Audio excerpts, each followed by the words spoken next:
పార్టీలన్నింటినీ జ్ఞాపకం చేసుకోండి. జవహర్లాల్ నెహ్రూ గారు ఒక మాట అనేవాడు, అభిలే ఇక నువ్వే మాట్లాడు.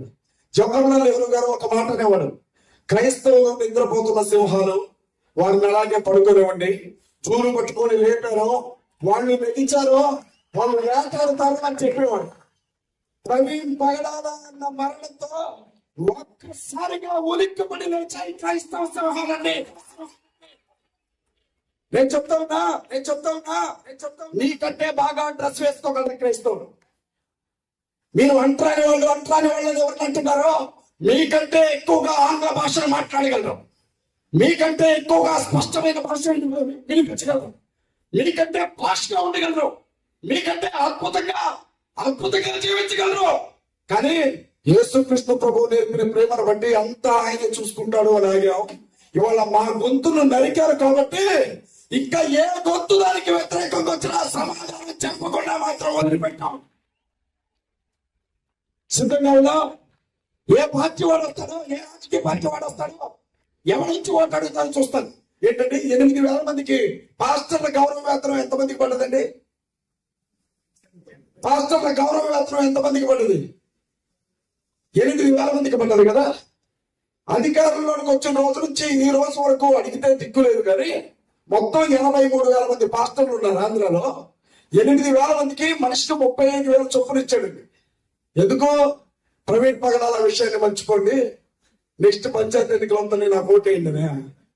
అంత పిచ్చోళ్ళు ఎర్రోళ్ళ కనపడుతున్నారా క్రైస్తవులు? అంత ఎర్రోళ్ళ కనపడుతున్నారా క్రైస్తవులు? చంద్రబాబు నాయుడు గారికి ఈ వేదిక మీద నుంచి చెప్తా ఉన్నా, మహాకూటమి ప్రభుత్వమా కాసుకో క్రైస్తవుల చెప్పైనా ఉంటుందో చూపడం. క్రైస్తవుల జోలికొచ్చిన ఏ ఒక్కటి కూడా రాబోయే ఎన్నికల్లో వదిలిపెట్టాం. మాకు బస్సులు పగలబడ్డం రాదండి, మాకు రాళ్ళు ఇస్తుండే రాదు, పెట్రోల్ బంకులు తగలబెట్టడం రాదు, మనుషులు చంపడం రాదు, కత్తులు పెట్టి పడవడం రాదు, ఎండపోట్లు పడవడం రాదు, జెండాలు మార్చడం రాదు. మాకు తెలిసింది ఒకటే, యూనిటీగా ఒక్కసారి నిలబడ్డామా ఏమంటే నేల నాకి వదిలిపెడతాం. ఓ మహాకూటమే కాదు, మేము 2 పార్టీలు కూడా రాలా. బాగా గుర్తుపెట్టుకోండి. మళ్ళీ మీ ముందుకు వస్తాం. ఇప్పటికి జరిగిన నష్టం చాలు. ఇంకో ప్రవీణ్ పగడాల సంఘంలో చనిపోవడానికి వీలు లేదు.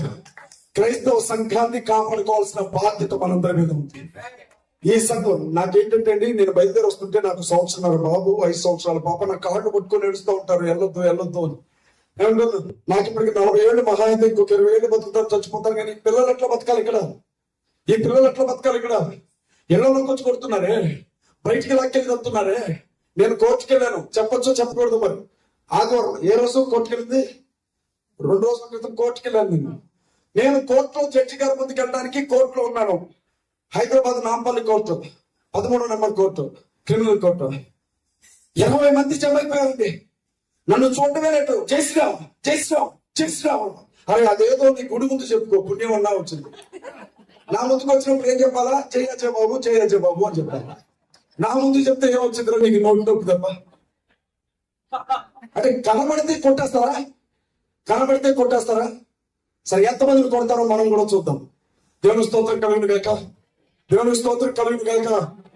కడప క్రైస్తవ సమాజంలో ఎందుకు కడప అవును మరి. కొరింథీ పట్టణంలో ఉండేవాళ్ళు కొరింథీ సైనికులు వాస్తవం కదా. రోమ సంఘానికి చెందిన వాళ్ళు రోమ సంఘస్థులైనప్పుడు కడపలో ఉండే క్రైస్తవులు ఏమవుతారు? కడప క్రైస్తవులే కదా. రాయలసీమ ప్రాంతంలో ఉండేవాళ్ళు రాయలసీమ క్రైస్తవులే కదా. నేను చెప్తున్నాను రాబోతుంది సైనిక అథారిటీ ఉండాలి. మనకి సంతకం పెట్టే చోట మన పిల్లలు ఉండాలి. వాళ్ళని కరెక్ట్ గా చదివించుకోవాలి. మన పిల్లల్ని ఎస్పీలుగా మార్చుకోవాలి. మన పిల్లలు హైకోర్టులో జడ్జిలుగా ఉండాలి. మన పిల్లలు ఎమ్మెల్యేలుగా ఉండాలి. మన పిల్లలు ఎంపీలుగా ఉండాలి. మన పిల్లలు రాష్ట్రానికి ముఖ్యమంత్రిగా, దేశానికి ప్రధానమంత్రిగా ఉండాలి. హోంగార్డు దగ్గర నుంచి డీసీపీ వరకు బొట్లే. ఆ బొట్లు ఏంటో అర్థం కాదు. హోంగార్డు బొట్టు. ఇదివరకు సార్ నమస్తే అనేవాళ్ళు, ఇప్పుడు కనబడితే జై శ్రీరామ్ అనుకుంటున్నారు వాళ్ళు. అసలు పరిస్థితి చూడండి ఎలా అయిపోయిందో. సైనిక అథారిటీ కావాలి. నేను ఒక్కటే అడుగుతా ఉన్నాను, పిల్లల గొంతు నొక్కదు. వాళ్ళు ఏం చదువుకోవాలనుకుంటే చదువుకోలేద్దాం. వాళ్ళకి కావాల్సిన శిక్షణ శిబిరాలను మేము ఏర్పాటు చేస్తాం. పిల్లలకి ఐఏఎస్ శిబిరాలు కావాలా, లేకపోతే ఐపీఎస్ శిక్షణ శిబిరాలు కావాలా, రాజకీయ శిక్షణ శిబిరాలు కావాలా, క్రైస్తవ పిల్లలు సింహాలాగే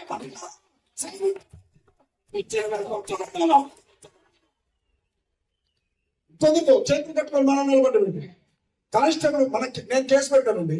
అమర ప్రసాద్ మీద, లలిత్ కుమార్ మీద, మహాసన్ రాజేష్ మీద, ఇంకెవడాడు కరుణాకర్ శుక్రా మీద, రాధా వాడు నా గర్ల్ ఫ్రెండ్ అండి. రాధా వాడు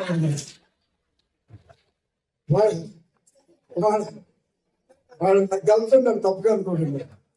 నా పేరు చెప్పకపోతే నిద్రపడ్డదానికి నేను ఏమన్నానంటే నా గుండు కొట్టారు, నీ విగ్గులు అధికారం చూసుకోవాలని చెప్పి అది పిల్లకి ఫిషర్ గా ముందుకేసుకుని తిరుగుతాను. నేను చాలా చోట్ల చెప్పాను, అది పిల్లకి కాదు విగ్గులనైనా అది విగ్గులు నమ్మకండి. నేను మంచిగుండు రాధా అని అంటే నా మాటలు నా ఇంట్లో చెల్లగొట్టారండి. రాధా మనోహర్ బయటకు వెళ్ళిపోయి రాధా మనోహర్ నన్ను వదిలిపెట్టి, నా ప్రేమ వదిలిపెట్టి బయట గాలి తిరిగి తిరుగుతుంది. మీకు ఎక్కడున్న రాధా కనపడితే చెప్పండి. నీ మాజీ ప్రియుడు విరహతాపంతో రగిలిపోతున్నాడు, ఒకసారి అజయ్ బాబుతో మాట్లాడమని చెప్పండి. రాధా కలిస్తే దేనికి పనికిరాని మూలలో కూర్చున్న ముస్లింలు కూడా గౌరవించని మందాయి వాళ్ళ క్రైస్తవుల మీద గంగిరెత్తులు కాళ్ళు చూసినట్లుగా దూరుతూ ఉన్నాయి. ఒక్కొక్కరికి మనం సమాధానం చెప్పాలి. పాస్టర్లు సేవ చేయండి, సువార్థికులు సేవ చేయండి. యవనస్తులు మాత్రం మనల్ని కాపాడుకోవడం కోసం నెహెమ్యాకి ఇచ్చినట్లుగా నాయకత్వానికి అప్పు చెప్పండి. రాబోయే రోజుల్లో మనల్ని ఎలా వాళ్ళు ఇబ్బంది పెడతారో మనం కూడా చూద్దాం. మనకి ఎవరు రాడు, దేవుడే మనకి తోడు. ఆయన తోడుతో నాయకులు తయారు చేసుకొని ముందుకు వెళ్ళాను. మల్లికార్జున ఒక రోజు ఒక ట్రక్ లో మాట్లాడుతున్నాను. ఆయన రాష్ట్రాలు మొత్తం తిరుగుతారు. అంతే అన్నా నీ కాళ్ళకి దండమట, ఏ ధైర్యం వల్ల నీకు అసలు మాట్లాడుతూ ఉంటే ఆడవాళ్ళు ఇచ్చారు గొడవకి. ఆడవాళ్ళు గొడవకి వచ్చారు. మనోళ్ళు ఉంటే అదేంటో వాడు ఒక్కడే వస్తాడు, మనం 100 మంది ఉంటాం, వెనక్కి తిరిగి వెళ్ళిపోతా ఉంటాం. మనం పిల్లలువా అభి ఉన్నాడు. చివరి మాట క్షమించండి, నీకు ఎక్కువ టైం తీసుకుని. అభి ఉన్నాడు, ఒక వేరే మతానికి చెందిన వ్యక్తి. నన్ను వచ్చి కొట్టాడండి. ఏసయ్యా అభి నన్ను తిరిగి కొట్టాడు, అభిని క్షమించు అని చెప్పాలి. అంతే కదా. నేనేమంటున్నానంటే అభి నన్ను ఒక దెబ్బ కొట్టగానే నేను 2 కొడతా. కొట్టి నేనేమంటానంటే ఏసయ్యా తట్టుకోలేక కొట్టాను, నన్ను క్షమించు అంటాను. నన్ను క్షమించడా నీకున్నా, నేను నన్ను క్షమించడా నాకు లేదా? పావుకున్న వివేకం ఏమండి? మీరు ఎప్పుడైనా పావు దగ్గరికి వెళ్తే పావు ఏం చేస్తుంది? కాదు కొడతా దగ్గరికి వెళ్తే కాటు వేయడానికి కూడా వెనకాడు. అవునా కదా?